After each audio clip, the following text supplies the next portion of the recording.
ನಿಮ್ ಮಗು ರಾತ್ರಿ ಚೆನ್ನಾಗಿ ನಿದ್ದೆ ಮಾಡ್ತಿಲ್ವಾ? ತುಂಬಾ ಕಿರಿಕಿರಿ ಮಾಡೋದು, ತುಂಬಾ ಅಳೋದು ಈ ರೀತಿ ಮಾಡ್ತಾ ಇದೆಯಾ? ಇದಲ್ದೆ ನಿಮ್ ಮಗು ಹೊಟ್ಟೆಲ್ ಗ್ಯಾಸ್ ಹಿಡ್ದಂಗಾಗೋದು, ಹೊಟ್ಟೆ ನೋವಾಗೋದು, ತುಂಬಾ ಜಾಸ್ತಿ ಕಕ್ಕೋದು, ಈ ರೀತಿ ತೊಂದರೆಗಳಾಗ್ತಾ ಇದೆಯಾ? ಹಾಗಾದ್ರೆ ಒಂದ್ ಬಾರಿ ಈ ವಿಡಿಯೋ ನೋಡಿ. ಈ ವಿಡಿಯೋ ನೋಡೋದ್ರಿಂದ ಇವೆಲ್ಲ ತೊಂದರೆಗಳಿಗೆ ನಿಮ್ಗೆ ಒಂದ್ ಸೊಲ್ಯೂಷನ್ ಸಿಗುತ್ತೆ. So welcome back to my channel being mom Kannada. ಈ ಮಗುಗೆ ಮಸಾಜ್ ಮಾಡೋದ್ರಿಂದ ಏನೆಲ್ಲ ಲಾಭಗಳಿದಾವೆ, ಯಾವ ಸಮಯದಲ್ಲಿ ಮಸಾಜ್ ಮಾಡ್ಬೇಕು, ಮಸಾಜ್ ಮಾಡಲು ಸೂಕ್ತವಾದ ಆಯಿಲ್ ಯಾವುದು, ಇವೆಲ್ಲದ್ರ ಬಗ್ಗೆ ಡೀಟೇಲ್ ಆಗಿ ತಿಳ್ಕೊಂತಾ ಹೋಗೋಣ. ಸೊ ಫಸ್ಟ್ಲಿ ಬಂದ್ಬಿಟ್ಟು ಈ ಬೇಬಿ ಮಸಾಜ್ ಅಂದ್ರೆ ಏನು? ಎಸ್, ಮಗುವಿನ ದೇಹಕ್ಕೆ ಮೃದುವಾಗಿ ಆಯಿಲ್ ನಿಂದ ಏನ್ ಮಸಾಜ್ ಮಾಡ್ತೀವಲ್ಲ ಅದೇ ಬೇಬಿ ಮಸಾಜ್ ಅಂತಾನೆ ಹೇಳ್ತೀವಿ. ಇದನ್ನ ಏನೋ ನಮ್ ಹಿರಿಯರು ಮಾಡ್ತಿದ್ದಾರೆ ಅನ್ಕೊಂಡು ಸುಮ್ನೆ ಮಾಡೋದು ಅಲ್ದೇನೆ ವೈಜ್ಞಾನಿಕವಾಗಿ ಅಂದ್ರೆ ಸೈಂಟಿಫಿಕ್ ಆಗಿ ಕೂಡ ಹಲವಾರು ಲಾಭಗಳಿದಾವೆ ಅನ್ಕೊಂಡು ಪ್ರೂವ್ ಆಗಿದೆ. ಸೊ ಅವೆಲ್ಲ ಯಾವ ಲಾಭಗಳು, ಅದನ್ನೆಲ್ಲ ಒಂದೊಂದಾಗಿ ತಿಳ್ಕೊಂತಾ ಹೋಗೋಣ. ಫಸ್ಟ್ ಒಂದ್ ಬಂದ್ಬಿಟ್ಟು ಮಗು ಚೆನ್ನಾಗಿ ನಿದ್ದೆ ಮಾಡುತ್ತೆ. ಎಸ್, ಈ ಮಸಾಜ್ ಮಾಡೋದ್ರಿಂದ ಅದು ಏನ್ ನಾವ್ ಯಾವ ಆಯಿಲ್ ಯೂಸ್ ಮಾಡ್ತೀವಲ್ಲ ಆ ಆಯಿಲ್ ನ ಒಂದ್ ಚೂರ ಉಗುರು ಬೆಚ್ಚಗೆ ಹೀಟ್ ಮಾಡಿರ್ಬೇಕು. ಅಂದ್ರೆ ಒಂದ್ ಚೂರ ಬಿಸಿ ಎಣ್ಣೆಲೆ ಮಸಾಜ್ ಮಾಡೋದ್ರಿಂದ ಮಗುವಿನ ದೇಹಕ್ಕೆ ಒಂದು ಒಳ್ಳೆ ಶಾಖ ಸಿಗುತ್ತೆ. ಮಗುವಿನ ದೇಹ ತುಂಬಾ ಅಂದ್ರೆ ತುಂಬಾ ರಿಲ್ಯಾಕ್ಸ್ ಆಗುತ್ತೆ. ನಾವೇ ಮನೇಲಿ ಒಂದು ಫಾರ್ ಎಕ್ಸಾಂಪಲ್ ಒಂದ್ 4-5 ಜನ ಇರ್ತೀವಿ ಅಂತಂದ್ರೆ ಮಗುನ ಪ್ರತಿಯೊಬ್ರು ಎತ್ಕೊಳ್ಳೋ ಶೈಲಿ ಬೇರೆ ಬೇರೆ ಆಗಿರುತ್ತೆ. ಅದರಿಂದ ಮಗುವಿನ ದೇಹಕ್ಕೆ ಸ್ಟ್ರೆಸ್ ಆಗಿರುತ್ತೆ, ಅಂದ್ರೆ ಮಗುವಿನ ದೇಹ ನೋವಾದಂಗೆಲ್ಲ ಆಗಿರುತ್ತೆ. ಈ ಮಸಾಜ್ ಮಾಡೋದ್ರಿಂದ ಅದೆಲ್ಲ ರಿಲ್ಯಾಕ್ಸ್ ಆಗಿ ನರಗಳೆಲ್ಲ ತುಂಬಾ ರಿಲ್ಯಾಕ್ಸ್ ಅದೆಲ್ಲ ಆಗಿ ಮಗು ಚೆನ್ನಾಗಿ ನಿದ್ದೆ ಮಾಡುತ್ತೆ. ಸೆಕೆಂಡ್ ಒಂದ್ ಬಂದ್ಬಿಟ್ಟು ತೂಕ ಮತ್ತೆ ಬೆಳವಣಿಗೆಗೆ ಸಹಾಯ ಆಗುತ್ತೆ.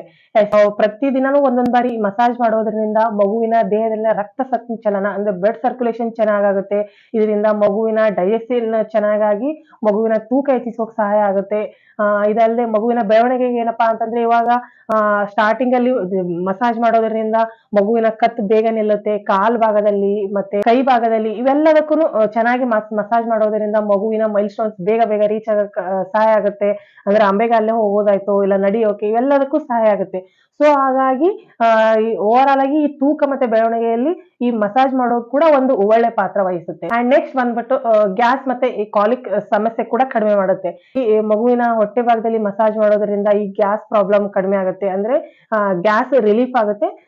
ಸೊ ಇದರಿಂದ ಕಾಲಿಕ್ ಪೇನ್ ಕೂಡ ನೀವು ಕಡಿಮೆ ಮಾಡಬಹುದು. ಇದಲ್ದೇನೆ ಹೊಟ್ಟೆ ಸುತ್ತಲಿರೋ ಮಸಲ್ಸ್ ಏನಿರ್ತಾವಲ್ಲ ಸ್ನಾಯುಗಳು ಅವು ಕೂಡ ಬಲಿಷ್ಠವಾಗ್ತವೆ. ಇದರಿಂದ ಮಗುವಿನ ಡೈಜೆಸ್ಟಿವ್ ಸಿಸ್ಟಮ್ ಏನಂದ್ರೆ ಮಗುವಿನ ಡೈಜೆಷನ್ ಕ್ರಿಯೆ ಏನಿರುತ್ತಲ್ಲ ಅದು ಕೂಡ ಚೆನ್ನಾಗಾಗುತ್ತೆ. ಏನಾದ್ರು ಮಲಬದ್ಧತೆ ಅದೆಲ್ಲ ತೊಂದರೆ ಇತ್ತು ಅಂತಂದ್ರೆ ಅದು ಕೂಡ ನಿವಾರಣೆ ಆಗೋಕ್ಕೆ ಸಹಾಯ ಆಗುತ್ತೆ. ನೆಕ್ಸ್ಟ್ ಬಂದ್ಬಿಟ್ಟು ಎಲುಬುಗಳ ಸ್ಟ್ರೆಂತ್ ಕೂಡ ಇಂಪ್ರೂವ್ಮೆಂಟ್ ಆಗುತ್ತೆ. ಅಂದ್ರೆ ಮಗುವಿನ ಪ್ರತಿಯೊಂದು ದೇಹದಲ್ಲಿನ ಎಲುಬುಗಳು ಈಗ ಸ್ಟಾರ್ಟಿಂಗ್ ಅಲ್ಲಿ ತುಂಬಾ ಅಂದ್ರೆ ತುಂಬಾ ಮೃದುವಾಗಿರುತ್ತೆ. ನಾವು ಕಂಟಿನ್ಯೂಸ್ ಇದೆಲ್ಲ ಮಸಾಜ್ ಮಾಡೋದ್ರಿಂದ ಅವೆಲ್ಲ ಬಲಿಷ್ಠ ಆಗ್ತಾ ಬರ್ತವೆ. ಪ್ರತಿಯೊಂದು ದೇಹದಲ್ಲಿನ ಸ್ನಾಯುಗಳು ಬಲಿಷ್ಠ ಆಗ್ತಾ ಬರ್ತವೆ. ರೋಗ ನಿರೋಧಕ ಶಕ್ತಿ ಹೆಚ್ಚಾಗುತ್ತೆ. ಓವರ್ ಆಲ್ ಆಗಿ ಅಂತಂದ್ರೆ ಮಗುವಿನ ದೇಹಕ್ಕೆ ತುಂಬಾ ಅಂದ್ರೆ ತುಂಬಾ ಉಪಯುಕ್ತ ಆಗುತ್ತೆ. ಅಂಡ್ ನೆಕ್ಸ್ಟ್ ಬಂದ್ಬಿಟ್ಟು ತಾಯಿ ಮತ್ತೆ ಮಗುವಿನ ಬಾಂಡಿಂಗ್ ಏನಿರುತ್ತಲ್ಲ ಬಾಂಧವ್ಯ ಬೆಳೆಸೋಕ್ ಕೂಡ ಒಂದು ಸಹಾಯ ಆಗುತ್ತೆ. ಇಫ್ ನೀವೇನಾದ್ರೂ ನೀವು ಮಸಾಜ್ ಮಾಡ್ತಿದ್ದಿಲ್ಲ, ನಿಮ್ಮ ಅಮ್ಮ ಅಥವಾ ನಿಮ್ಮ ಮನೇಲಿ ಯಾರಾದ್ರೂ ರಿಲೇಟಿವ್ಸ್ ಯಾರಾದ್ರೂ ಮಸಾಜ್ ಮಾಡ್ತಿದ್ರಿ ಅಂತಂದ್ರೆ ಸ್ಟಾರ್ಟಿಂಗ್ ಅಲ್ಲಿ 1 ತಿಂಗಳವರೆಗೂ ಅವ್ರ ಕಡೆ ಮಾಡ್ತಾ ಬನ್ನಿ. ಮುಂದೆ ಹೋಗ್ತಾ ಹೋಗ್ತಾ ನೀವೇ ಮಾಡಿ ಟ್ರೈ ಮಾಡಿ. ಭಯ ಆಗ್ಬೋದು ಅಂತ ಅನ್ಸುತ್ತೆ, ಅಂದ್ರೆ ಕಂಟಿನ್ಯೂ ಆಗಿ ನೀವೇ ಹ್ಯಾಂಡಲ್ ಮಾಡ್ತಿರ್ತಿರಲ್ಲ ಅದು ಯಾಕೆ ಭಯ ಆಗುತ್ತೆ, 1 ದಿನ 2 ದಿನ ಚೂರು ಸ್ವಲ್ಪ ಅನ್ಸುತ್ತೆ. ಮುಂದೆ ಹೋಗ್ತಾ ಹೋಗ್ತಾ ರೂಢಿ ಆಗುತ್ತೆ. ನೀವೇ ಮಸಾಜ್ ಮಾಡೋದ್ರಿಂದ ನಿಮ್ ಮಗುಗೊಂದು ಒಳ್ಳೆ ಖುಷಿ ಸಿಗುತ್ತೆ. ನಿಮ್ ಮಗು ಮತ್ತೆ ನಿಮ್ ಬಾಂಧವ್ಯ ಗಟ್ಟಿ ಆಗ್ತಾ ಬರುತ್ತೆ. ಬೇರೆಯವ್ರ ಕೈಯಲ್ಲಿ ಮಸಾಜ್ ಏನಾದ್ರು ಕೊಟ್ರೆ ಕೆಲವೊಂದ್ ಬಾರಿ ಮಗು ಅಳ್ಬಹುದು. ಆದ್ರೆ ನೀವೇನಾದ್ರು ಮಾಡಕ್ ಸ್ಟಾರ್ಟ್ ಮಾಡಿದ್ರೆ ಅಂದ್ರೆ ಅದು ಇಷ್ಟಪಟ್ಟು ಮಾಡಿಸ್ಕೊಳ್ಳುತ್ತೆ, ಸಂತೋಷವಾಗಿರುತ್ತೆ, ಲವಲವಿಕೆಯಿಂದ ಎಂಜಾಯ್ ಮಾಡುತ್ತೆ ಆ ಸಿಚುವೇಶನ್. ಸೊ ಹಾಗಾಗಿ ನೀವೇ ಮಸಾಜ್ ಮಾಡಿದ್ರೆ ಒಳ್ಳೇದು. ಹಾಗಾದ್ರೆ ಯಾವ ಮಸಾಜ್ ಆಯಿಲ್ ಯೂಸ್ ಮಾಡ್ಬೇಕು? ತುಂಬಾ ಜನ ಅಮ್ಮಂದಿರದ ಬಿಗ್ ಕ್ವಶನ್ ಅಂತಾನೆ ಹೇಳ್ಬೋದು. ನನ್ನ ಪರ್ಸನಲ್ ಸಜೆಷನ್ ಅಂತಂದ್ರೆ ನ್ಯಾಚುರಲ್ ಆಗಿರೋ ಕೋಕೋನಟ್ ಆಯಿಲ್ ಯೂಸ್ ಮಾಡಿದ್ರೆ ಒಳ್ಳೇದು. ಇಫ್ ಏನಾದ್ರು ನೀವೇನಾದ್ರು ಚಳಿಗಾಲ ಇತ್ತು ಅಂತಂತಂದ್ರೆ ಒಲಿವ್ ಆಯಿಲ್ ಯೂಸ್ ಮಾಡ್ತಾ ಬನ್ನಿ. ಈ ಒಲಿವ್ ಆಯಿಲ್ ನಿಂದ ಮಗುವಿನ ದೇಹಕ್ಕೆ ಒಂಚೂರು ಶಾಖ ಅದೆಲ್ಲ ಸಿಕ್ಕು ಮಗು ಬೆಚ್ಚಗಿರಕ್ ಸ್ಟಾರ್ಟ್ ಆಗುತ್ತೆ. ಇದಲ್ದೆ ಏನಾದ್ರು ಬೇರೆಯವ್ರ ಸಜೆಷನ್ ಎಲ್ಲ ಬೇಡಪ್ಪ ನನಗೆ ಭಯ ಆಗುತ್ತೆ, ಏನೋ ರಿಸ್ಕ್ ಎಲ್ಲ ತಗೊಳ್ಳೋದು ಬೇಡ ಅಂತ ನಿಮ್ಗೆ ಏನಾದ್ರು ಅನಿಸ್ತು ಅಂತಂದ್ರೆ ನೀವ್ ಯಾವ ಡಾಕ್ಟರ್ ಹತ್ರ ಹೋಗ್ತಿರಲ್ಲ, ಅಂದ್ರೆ ಏನಾದ್ರು ನಿಮ್ ಮಗುಗೆ ಏನಾದ್ರು ಆರಾಮದೆಲ್ಲ ತಪ್ಪಿತ್ತು ಅಂದ್ರೆ ಯಾವ ಡಾಕ್ಟರ್ ಹತ್ರ ಹೋಗ್ತೀರಾ ಆ ಡಾಕ್ಟರ್ ಸಜೆಷನ್ ಕೇಳಿ ಆ ಡಾಕ್ಟರ್ ಸಜೆಸ್ಟ್ ಮಾಡಿದಂತ ಮಸಾಜ್ ಆಯಿಲ್ ಕೂಡ ನೀವು ಯೂಸ್ ಮಾಡಬಹುದು. ಮಗುವಿಗೆ ಯಾವ ಸಮಯದಲ್ಲಿ ಮಸಾಜ್ ಮಾಡಬೇಕು, ಸರಿಯಾದ ಸಮಯ ಯಾವ್ದಪ್ಪ ಅಂತಂದ್ರೆ ಮಗು ಸ್ನಾನ ಮಾಡೋದಕ್ಕಿಂತ ಮುಂಚೆ ಮಸಾಜ್ ಮಾಡಿ 1-10 ನಿಮಿಷಗಳ ಕಾಲ ಬಿಟ್ಟು ನೆಕ್ಸ್ಟ್ ಸ್ನಾನ ಮಾಡಿಸಬಹುದು. ಅಂದ್ರೆ ಆ ಮಸಾಜ್ ಆಯಿಲ್ ಏನಿರುತ್ತಲ್ಲ ಸ್ಕಿನ್ ಅಬ್ಸರ್ವ್ ಮಾಡ್ಕೋಬೇಕು. ಅದರಿಂದ ಸ್ಕಿನ್ ಬ್ರೈಟನ್ ಆಗುತ್ತೆ, ಮೃದು ಆಗುತ್ತೆ. ಸೊ ಒಬ್ಬೊಬ್ರು ಇಮಿಡಿಯೇಟ್ ಆಗಿ ಮಸಾಜ್ ಮಾಡಿ ನೆಕ್ಸ್ಟ್ ಇಮಿಡಿಯೇಟ್ ಆಗಿನೇ ಸ್ನಾನ ಮಾಡಿಬಿಡ್ತಾರೆ. ಸೊ ಪ್ಲೀಸ್ ಆ ರೀತಿ ಮಾಡಕ್ ಹೋಗ್ಬೇಡಿ. ಅಟ್ಲೀಸ್ಟ್ ಒಂದು 5-10 ನಿಮಿಷಗಳ ಕಾಲ ಆದ್ರೂ ಬಿಡಿ.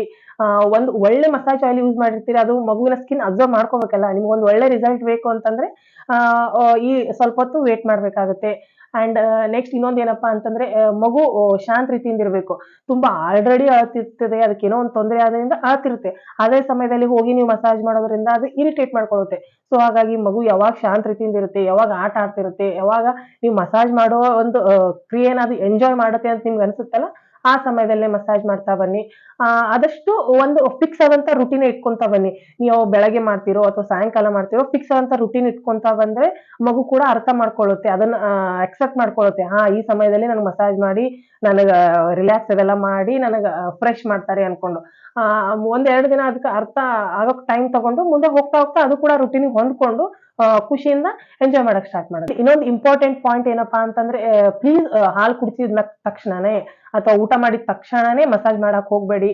ಆ ಯಾವಾಗ್ಲೇ ಆಗ್ಲಿ ನಾವೇ ಆಗ್ಲಿ ಊಟ ಮಾಡಿದ ತಕ್ಷಣ ಸ್ನಾನ ಮಾಡಕ್ ಹೋಗ್ಬಾರ್ದು. ಯಾಕಪ್ಪಾ ಅಂತಂದ್ರೆ ಡೈಜೆಷನ್ ಕ್ರಿಯೆ ಏನಿರುತ್ತಲ್ಲ ಅದಕ್ಕೆ ತೊಂದರೆ ಆಗೋ ಚಾನ್ಸಸ್ ಇರುತ್ತೆ. ಸೊ ಹಾಗಾಗಿ ಇವನ್ ಮಗುವಿಗೆ ಕೂಡ ಅದೇ ಟೈಪ್ ಹಾಲು ಕುಡಿಸಿದ ತಕ್ಷಣ ಮಾಡಿಸೋದ್ರಿಂದ ಮಗು ತುಂಬಾ ಜಾಸ್ತಿ ಕಕ್ಕೋದಾಯ್ತು, ಈ ಗ್ಯಾಸ್ ಸಮಸ್ಯೆ ಆಗೋದು, ಹೊಟ್ಟೆ ನೋವು ತೊಂದರೆ ಆಗೋದು, ಇವೆಲ್ಲ ಹಲವಾರು ತೊಂದರೆಗಳಾಗೋ ಚಾನ್ಸಸ್ ಇರುತ್ತೆ. ಸೊ ಹಾಗಾಗಿ ಹಾಲು ಕುಡಿಸಿದ ನೆಕ್ಸ್ಟ್ ಒಂದು 25 ನಿಮಿಷಗಳ ನಂತರ ಆದ್ರೂ ಮಸಾಜ್ ಮಾಡಿದ್ರೆ ಒಳ್ಳೇದು. ನಿಮ್ಮ ಮಗುಗೇನಾದ್ರೂ ಆರೋಗ್ಯ ಸಮಸ್ಯೆ ಇತ್ತು, ಜ್ವರ ಬಂದಿತ್ತು, ತುಂಬಾ ಜಾಸ್ತಿ ನೆಗಡಿ, ಕಫ, ಕೆಮ್ಮು ಅದೆಲ್ಲ ಆಗಿತ್ತು ಅಂತಂದ್ರೆ ಆ ಸಮಯದಲ್ಲಿ ಈ ಮಸಾಜ್ ನ ಅವಾಯ್ಡ್ ಮಾಡಿದ್ರೆ ಒಳ್ಳೇದು. ಈ ಟಿಪ್ಸ್ ನೆಲ್ಲ ನಿಮ್ಮ ಮಗುವಿಗೆ ಮಸಾಜ್ ಮಾಡುವಾಗ ಯೂಸ್ ಮಾಡಿ, ಶೋರ್ ನಿಮ್ಗೆ ಸಹಾಯ ಆಗುತ್ತೆ. ಈ ವಿಡಿಯೋ ನಿಮ್ಗೆ ಏನಾದ್ರೂ ಹೆಲ್ಪ್ ಆದ್ರೆ ಲೈಕ್ ಮಾಡಿ. ಇದೇ ರೀತಿ ರೆಗ್ಯುಲರ್ ವಿಡಿಯೋಗಳ ಅಪ್ಡೇಟ್ ಆಗಿ ಸಬ್ಸ್ಕ್ರೈಬ್ ಆಗಿ. ಮತ್ತೆ ಮುಂದಿನ ವಿಡಿಯೋದಲ್ಲಿ ಸಿಗೋಣ. Take care.